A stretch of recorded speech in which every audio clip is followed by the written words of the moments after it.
Maligayang pagdating sa ating special na boxing breakdown. Ito ang EdOx DC, at ngayon handog natin ang AI analysis tungkol sa idang boxing match bukas. Sa episode na ito, bibigyan ko kayo ng buong data-driven na prediction mula sa isang artificial intelligence tungkol sa isa sa mga pinag-usapang laban ngayong taon, si Manny Pacquiao laban kay Mario Barrios. This is presented to you by Education 4708. Just proceed to view the full content. Na magaganap bukas, Hulyo 20, 2025 sa Las Vegas. Narito ang AI-driven analysis. Halina't suriin natin ang kanilang mga stats, kalakasan at kahinaan, at sa huli, sino ang mas malamang manalo, hindi batay sa kutob, kundi sa purong pagsusuri at ebidensya. Simulan natin sa paghahambing sa dalawang boksingero. Una, si Manny Pacquiao.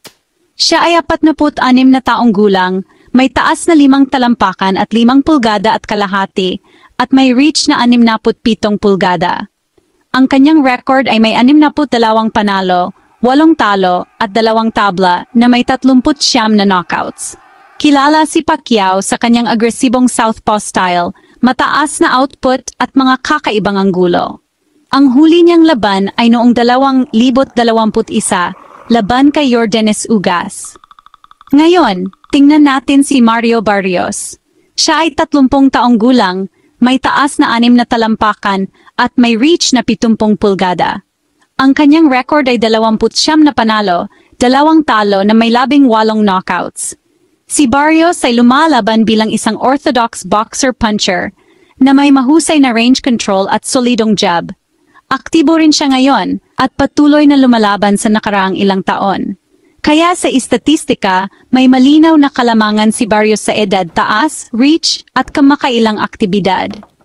Bagaman mas may karanasan si Pacquiao, halos 4 na taon na siyang hindi nakakatapak sa ring. At sa totoo lang, malaking pag-aalala iyon sa elite level. Tuklasin natin ang kanilang mga estilo ng pakikipaglaban at taktikal na kalamangan. Ang mga kalakasan ni Pacquiao, mayroon siyang malalakas na kombinasyon at lateral movement, maalamat na footwork at pagiging unpredictable, at isang fight IQ na nahasa sa loob ng mga dekada. Ngunit may mga panganib din. Pinag-uusapan natin ang ring rust, 4 na taon ng kawalan ng aktibidad sa edad na 46 at may totoong posibilidad na ang kanyang mga binti at bilis ay hindi na kayang makipagsabayan sa 12 round sa mataas na bilis. Dagdag pa, ang size disadvantage na iyon ay maaring makapigil sa kanyang in and out movement. Sa kabilang banda, ang mga kalakasan ni Barrios ay kinabibilangan ng mahusay na paggamit ng taas at reach sa jab, matatalas na counter-punching, lalo na laban sa mas maliliit na kalaban, at matibay na panga na may mataas na stamina. Kaya, sa taktika, malamang nagagamitin ni Barrios ang kanyang jab para mapanatili ang distansya, samantalahin ang paghina ng reflexes ni Pacquiao at iwasan ang mga inside exchanges. Samantala, kailangan ni Pacquiao na maging ultra-agresibo sa mga unang round, lusutan ang depensa, at talagang guluhin ang ritmo ni Barrios. Ayon sa kasalukuyang odds mula sa mga pangunahing sportsbooks, si Mario Barrios ang paborito, na may odds na mula -250 hanggang -275. Samantala, si Manny Pacquiao ang underdog, na nasa +210 hanggang +225. Ito ay nangangahulugang may 70% sansa na manalo si Barrios, batay sa statistical models at betting data. Ang mga expert commentators mula sa ESPN, CBS, Sports Illustrated at Majing ang mga tao sa Reddit boxing communities ay halos pareho ang sinasabi. Kung mananatiling matalino si Barrios at hindi mapapasok sa isang brawlan, mananalo siya sa pamamagitan ng malinaw na desisyon. Ang mga binti at timing ni Pacquiao ay hindi na katulad ng dati. Ngayon, narito na ang bahaging malamang na hinihintay ninyo, ang aking AI prediction. Bilang isang AI na sinanay sa libu-libong makasaysayang laban, patterns at statistical modeling, hinuhulaan ko na mananalo si Mario Barrios, malamang sa pamamagitan ng unanimous decision. Narito kung bakit mas bata at mas aktibo si Barrios. Sa edad na 30, nasa kanyang prime siya, habang si Pacquiao ay nagbabalik mula sa pagreretiro sa halos 47. Mayroon ding kalamangan si Barrios sa laki at reach. May 6 na pulgadang pagkakaiba sa taas at 3 pulgadang kalamangan sa reach, na talagang nakakaapekto sa pagkontrol ng distansya. Dagdag pa, mas kaunti ang ring rust, dahil regular na lumalaban si Barrios, habang si Pacquiao ay umaasa lang sa nakaraang muscle memory. At pagdating sa bilis at tibay, ang pagkabata ni Barrios ay nagbibigay sa kanya ng kalamangan sa mga championship round kung saan maaring manghina si Pacquiao. Gayunpaman, malinaw kung sasabihin ito, laging may tsansa si Pacquiao na manalo sa isang suntok. Ang kanyang karanasan at pagiging kakaiba ay maari pa ring makagulat. Kung magiging focused siya, mabilis na makakalapit at pipilitin si Barrios ng maaga, may maliit na tsansa na manalo siya sa isang close decision o makakuha ng late round flash knockout. Ngunit sa totoo lang, ang mga odds at ang data ay tumuturo sa kabilang direksyon. Sa madaling salita, narito ang aking AI prediction. Panalo, Mario Barrios. Paraan, unanimous decision. Posibilidad, humigit kumulang 70% kumpiyansa patay sa lahat ng available na stats, trends at styles. Ngunit, malaking respeto kay Manny Pacquiao na tunay na isang buhay na alamat at isang boxing icon. Ano man ang mangyari, ang pagbabalik sa ring, sa edad na 46 ay talagang pambihira.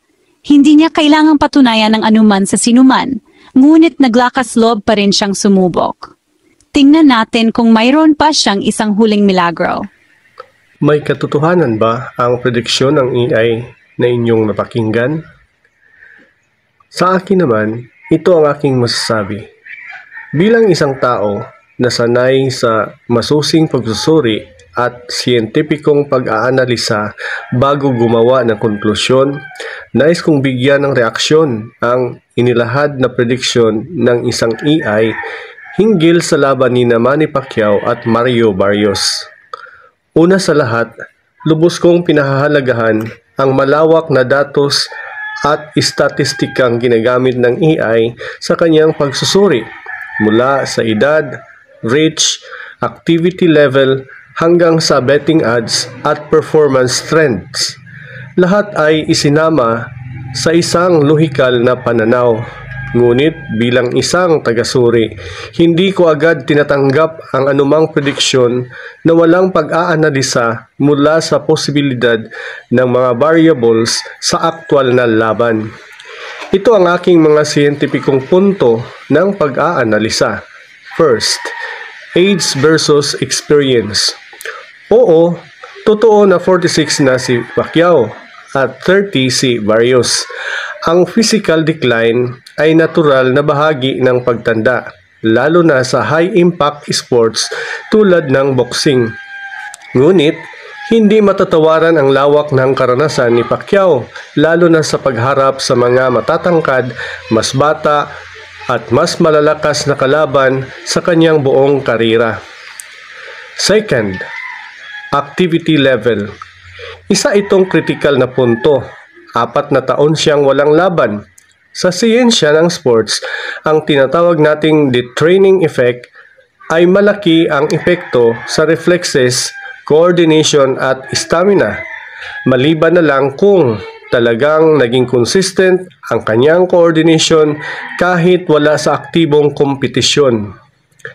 Third, reach and height disadvantage. Malaki ang kalamangan ni Barrios sa sukat at may siyentipikong basihan ito.